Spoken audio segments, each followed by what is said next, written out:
Bija tāds gadījums, ka skolā, diemžēl, bērnu vairāk nebija pārāk daudz. Sāka apsvērt skolas slēgšanu. Patiesībā jau gribēju skolu aizslēgt arī tagad es šeit mācījos.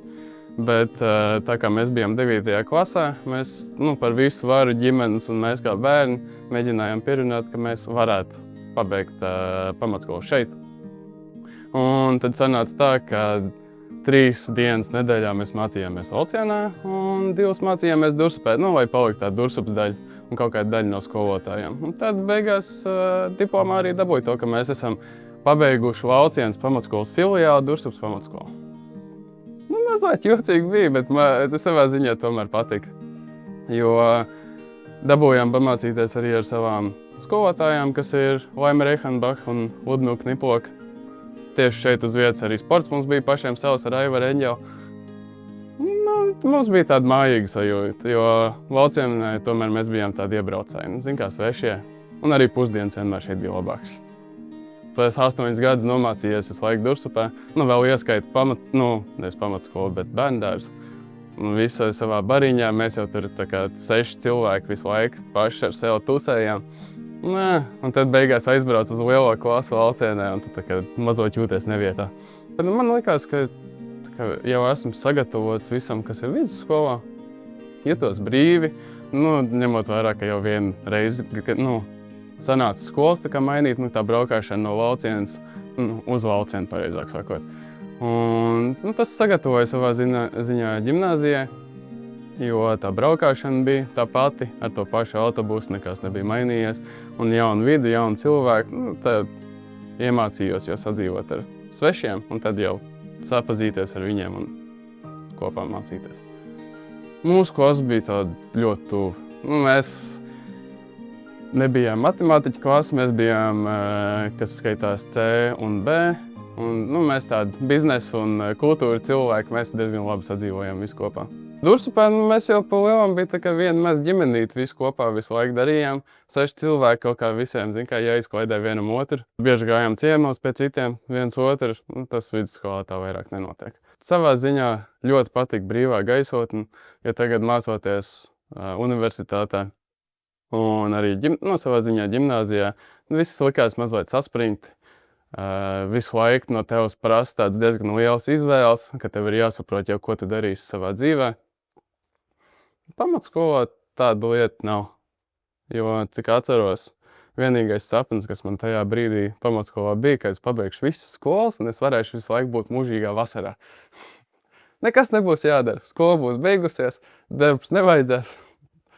Bet, tāds nav. Es vēl aizvien mācos. Man liekas, ka tagad pamatskolās un kad klausies par to, kā jaunieši uzvedās un to, ka visu laiku ir problēmas ar audzināšanu un neklausa skolotājus, mūsu laikā tā īsti, manuprāt, ka nevarēja vēl. Līdz ar to visu laiku bija kaut kāds zināms respekts pret visiem audzinātājiem. Iespējams arī mazāk boiņas darījām dēļ tā. Tāpat jau kaut kas pagadījās, piemēram, lakšana caur ogu, kas jau skolotāji nekad negribēja, lai kāds izlasa skolā pa ogu, un tad pēc tam vienmēr bija sakas tam. Savā ziņā arī tāds mazs izbīls par to, ka negribās jau tomēr nokaitināt nevienu. Un arī pret darbiniekiem citiem uzreiz ir respekts, jo zini, ja kādam kaut ko, pat neiedomājās kādam kaut ko pateikt, jo zināja, ka skolotāji uzreiz būs pretī. Tā tam ir jābūt manā uzskatā. Varbūt, ka šis uzskats jau tagad tāds diezgan svešs, jo visiem ir tā, jaunieši patvaļ, dara, ko grib, nevienu neklausa. Manā uzskatā, ka tomēr vajag kaut kādu respektu pret cilvēkiem, kas mēģina mūs audzināt. Viņi mēģina mūs mācīt, sagatavot nākotnē. Izlakt pa logu, ātrāk tikt ārā, jautrāk visi zina, ka tā nedrīkst, tad jau uzreiz kaut kāds adrenalīns uzsitās. Tāda palaidnības pa lielām, vēl tāda cita kacināšana. Atceros, ka mazākais klasēs arī vecākas klases tika kacināts. Viens stāsts, kas mums, tieši ar mani saistīts ir, ka mana klase bija savienota ar tā laiku, ja nemaldos, 7. klasi, un sienā bija caurums. Un es paņēmu klases biedru ar dzēšgumiju un izmetu viņu cauri. Un mēs jau pie lielākas klases neies. Un tad klases biedrs pasūdzējās, un es stundas laikā dabūju iet un prasīt dzēšgumiju atpakaļ. Tādas mums tās palaidnības bija. Labi, savā laikā likās interesanti, kā būtu, ja mēs būtu 20 cilvēku klasē. Un, ja, zin kā, vairāk cilvēku, ar ko tusēt, un viss kaut kas tāds, vairāk cilvēku, ko iepazīt. Bet, savā ziņā tā ģimenī sajūta tomēr daudz palīdzēja. Bija vieglāk nākt uz skolu, jo vidusskolā vairāk tāda vēlme visu laiku tur atrasties nebija. Bet šeit atnāk, tu zini, ka tu starpbrīdī visu laiku tusēs ar kādu un tā. Un varbūt pat pēc skolas aizies ar kādu bumbu spēlēt kaut vai uz laukumu. Man personīgi ļoti patīk sportot. Tad vienmēr gaidīju, ka varbūt ar kādu varēs aiziet uzspēlēt futbolu pēc skolas vai kaut ko citu, aiziet palēkāt upē pa akmeņiem. Spilgtāk atmiņā parasti tā varbūt nav tik svinīga, bet kā piemiņas diena barikāžu diena, kur vienmēr ārā pie skolas bija uzkurināts ugunskurs, un tad mēs stāvējām viņam apkārt, dzērām tējas, lai mazā ziņā simulētu barikāžu dienas un kā tas viss notika. Tika rādīts arī filmas par to.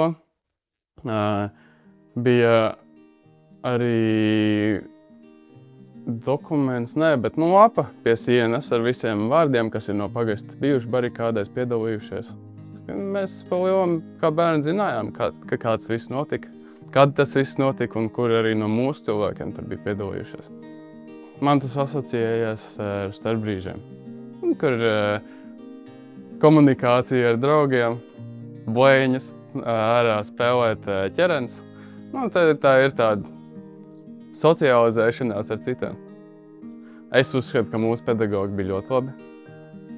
Matemātiku un visas pārējās mācības zinājām tikpat labi kā visās pārējās skolās. Arī tie, kas ir mācījušies ģimnāzijā, mēs bijām vienā līmenī. Es nevaru sūdzēties. Manuprāt, ka mazās skolas ir tas, kas uztur ciemats. Jo, kā redzams, kad skola tika aizslēgta, pa lielam visi bērni tieši tajā brīdī vairāk ciematā nebija. Mēs tajā brīdī, kad mēs jau mācījāmies, tad visu laiku ciemā bija kaut kāda aktivitāte, bet tad lēnā garā sarūk un sarūk. Tagad atkal var redzēt, ka bērni ir Dursupē, jo tie, kas ir no vecā gadagājuma, ir atkal ienākuši atpakaļ. Viņi tagad bērnus arī audzina Dursupē, bet viņiem atkal nav kur mācīties Dursupē. Viņiem visu laiku ir jābrauc uz Talsēm. Tas arī, manuprāt, iemāca tādu patstāvību. Varbūt arī var teikt, ka arī uz Talsēm braucot ar autobusu bērns kļūst patstāvīgāks. Bet, ja, piemēram, visu laiku ir jāgaida, ka kāds atbrauks ar mašīnu, tā pakaļ un tādas, tas nav tas, manuprāt, kā aiziet ar kājām, sarunāt ar kādu, pastaigāt kaut kur un pēc tam uzspēlēt bumbu ar tādu brīvu garu, ka nav uzreiz mājās jābūt, tas ir tā foršāk. Es ceru, ka mazās skolas vēl izturēs, vismaz kaut kur, jo tā tomēr ir ļoti forša un ģimeniska atmosfēra. Varbūt tās draudzības netiek tik ilgi izkopts un pēc tam, bet tomēr, kamēr tu esi skolā, būt tuvu ar cilvēkiem un visu laiku pēc skolas ar kādiem draudzēties un kaut ko darīt kopā ir ļoti forši. Un es ceru, ka arī maniem bērniem būs kāda maza skoliņa, kur mācīties.